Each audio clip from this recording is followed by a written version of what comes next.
Now, as you can see, the Druid is a shape-shifting elemental spellcaster. Yeah. After his fellow Druids were destroyed by the King in the Mists, the Druid lost his humanity in the forests of Ogham, where he wandered for years as a beast.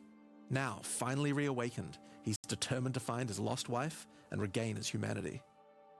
The Druid has been one of the hardest classes for us to design. As well as having human spells, he has 3 animal forms, and we wanted to make sure that there were interesting combos between all of them. Yeah. The Druid is our first hybrid strength and intelligence class. That means he needs to have the ability to use spells and attacks. As a human, the Druid typically uses magical staves to harness the powers of the earth and the natural world. One of the first skills you will learn is the ability to create small volcanoes from the earth. This skill spits out balls of magma at your enemies, and will continue to do so for some time. While the volcano is active, turn into an animal and wade into melee range. Many of the skills you use as a human last for a significant period of time, giving you a good chance to turn into an animal and rage out. Okay, nice. But how do you turn into an animal, you may ask? Well, the answer is a new weapon type that Druids use, animal talismans. When you equip an animal talisman, you can choose which animal form you would like the talisman to represent. Turn into a bear, simply use the skill. Your character will instantly transform into a bear and attack. If you want to change back to a human, just cast a spell. You will instantly swap back and cast it. We wanted to make sure that swapping between forms was seamless and immediate. Changing forms should be something that you do without even thinking about it all the time in battle. In order to allow for hybrid melee and caster gameplay, most of the skills you use in your human form last for some time and aid your animal skills in some way. The volcano we used earlier will emit more molten balls whenever you hit it with a slam, making it perfect for use with your bear form's furious slam. Bin kein Fan davon. While in bear form, many of your abilities use rage. There are a lot of ways to generate rage, but the easiest one is simply smash your enemies with maul. Once you see the runes on your back glowing, it means you have enough rage to do a much more devastating version of your furious slam. Your bear form can also go on a rampage, stomping the ground as you demolish your foes. Okay. Nice. The more rage you have, the longer the rampage lasts, and doing it over a volcano makes it even better.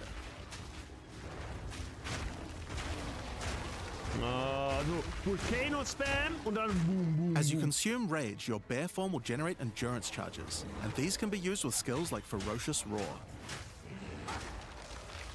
Ferocious Roar is a war cry that empowers your subsequent attacks to break your opponent's armor. The more endurance charges you have when you use it, the more empowered attacks you will gain. Okay. But Ferocious Roar has another special feature too. It's a meta gem that allows you to socket any Warcry gem from another class into it, giving you the ability to use these skills as a bear. Oh, the huge. Use the Warrior's Infernal Cry skill to make your enemies explode. That's nice.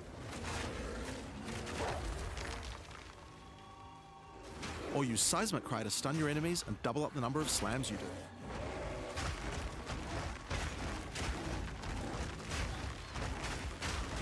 Das ist nice. You see, You can even use it with Ancestral Call, Spam. a skill that turns you into the fire god Cow.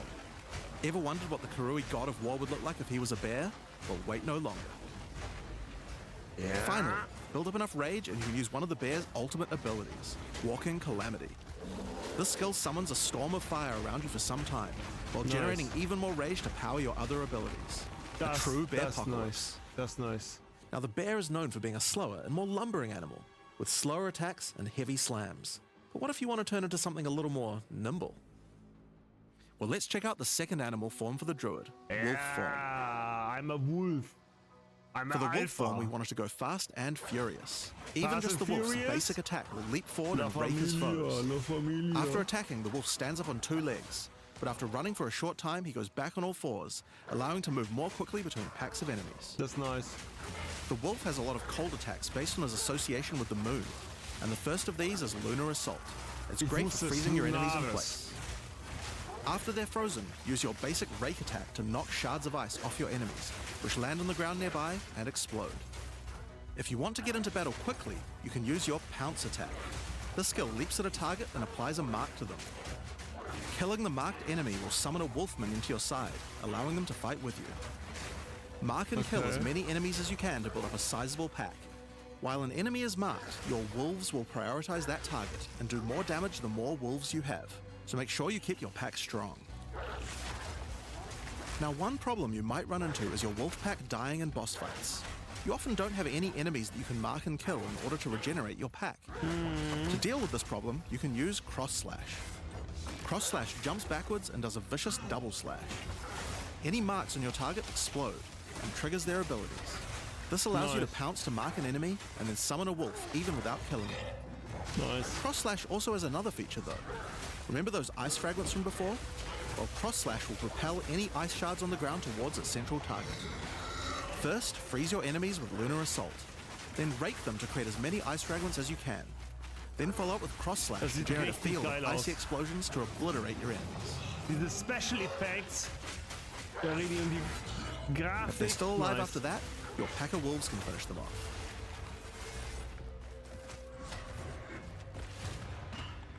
Just like with the bear's raw skill earlier that allows you to use skills from other classes, Pounce is also a meta gem that you can socket mark skills from other classes into.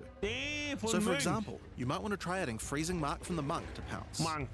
After pouncing at an enemy, Cross Slash to explode the mark and gain extra cold damage for a time. The Wolf has many other ways to go all in on cold though. Using the Arctic Howl Warcry will allow you to add cold damage and chilled ground to any slam, while buffing your pack of wolves as well. You can also use it to freeze enemies that are close to being frozen, making it much faster to use your other combos. Finally, the Wolf also has the ability to call down the power of the moon to transform into an Arctic werewolf with Lunar Blessing. In this form, you move and attack more quickly and deal extra cold damage. Consuming Rage will extend the duration of your Arctic Wolf form, so you could try a hybrid bear and wolf build if you want to utilize the skill to its full effect.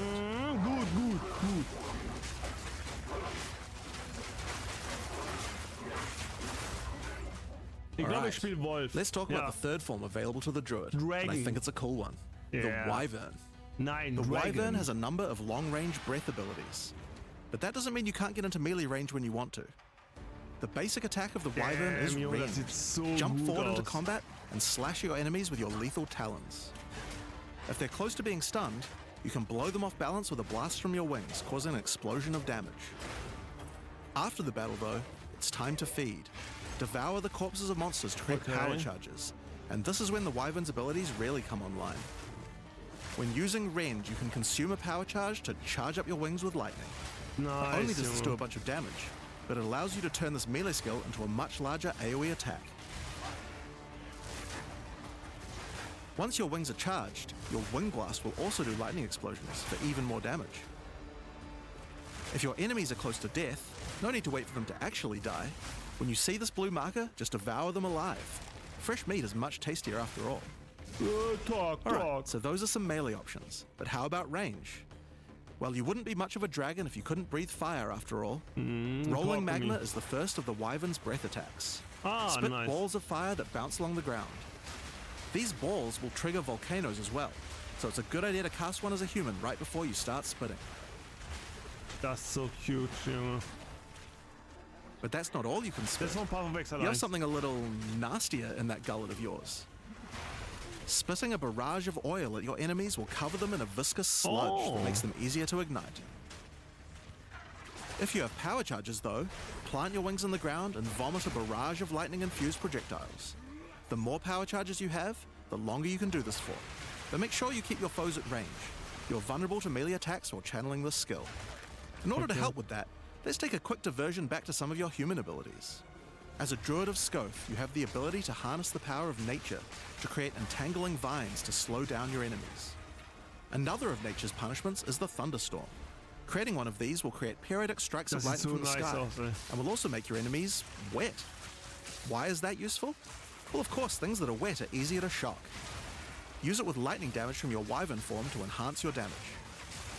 Making things wet also makes them easier to freeze, so it works nicely with your wolf form as well. And you know what else likes water? Plants. Water your plants to give them various extra abilities. Use Lightning Storm with Entangle to make them last longer, and attach more vines to each enemy, slowing them further. Summon Thrashing Vines to slam at your enemies for a time. Any that are created in water will be larger and deal more damage. Now then, with our enemies sufficiently subdued with our plants, time to really lay into them with our lightning-infused barrage. Now, this last Wyvern ability is just ridiculous, but we felt like we had to do it. Use Flame Breath to take to the skies and rain down a stream of fire on your enemies. You have wings, so we have to take full advantage of them after all. So fly around and burn in it. Das so, Junge, guck mal. Nice, Junge. Now there are a few other skills we didn't cover, but there's one in particular that I think will open up a lot of builds. Spell Totems. Spell Totems are meta gems that let you create a totem that will automatically cast any spell in the game for a time. In order to create one, you will need to spend 3 endurance or 3 power charges. And lightning. Really, the options are kind of endless. Your bear form can easily generate endurance charges by consuming rage, and your wyvern form can easily create power charges by eating corpses.